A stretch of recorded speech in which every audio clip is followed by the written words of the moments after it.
বসেন এখানে, বসেন বসেন বসেন। ও দাদা, একটু চা করি নাকি? না না না, চা অনেকবারই খেয়ে এসছি, এখন অত সময় নেই বুঝলে। বরঞ্চ আমি বলি তুমি শোনো, আমার আবার অনেক জায়গায় যেতে হবে। তো সামনের বুধবার আমার মেয়ের বিয়ে, ডেলার তো কোনো ঠিক ঠিকানা নেই, তুমি বরং চলে যাও সময় মতো বুঝলে। তা দাদা, আমি তো শুনেছিলাম আমি ঘাটকালি করি। আমি বলবো আপনার, আমি ভালো করে ঘাটকালি করে দিতাম। মেয়ে একটাই মেয়ে আপনার, কোথায় দিতে কোথায় দেবেন কি হবে তার ঠিক নেই। ওইসব ছেলেপুলে জানেন তো ভালো না।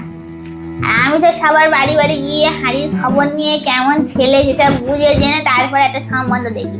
আমাকে বলতে হয় একটা কাজ করেন না, বিয়েটা ভেঙে দিন না, আমি আর নতুন করে সম্বন্ধ দেখি। আরে না না, ছেলে আমরা দেখেছি, ছেলে যথেষ্ট ভালো ছেলে।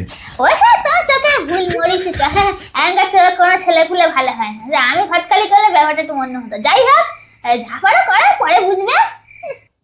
শোনো, তোমার তো অনেক সমস্যা, বেকার তুমি যাবে বিয়ে বাড়িতে, তোমার ছেলে দেখে পছন্দ হবে না। তার থেকে বরং একটা কাজ করো, তোমার তো আবার সামনে বিয়ের সিজন, অনেক ঘটকালি করার আছে না, তুমি বরং সেগুলো করো। তোমার কষ্ট করে ওখানে গিয়ে আর লাভ নেই।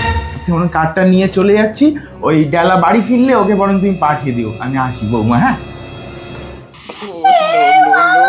কেন বেশি পড়তে গেলাম কে জানে? এই শীতে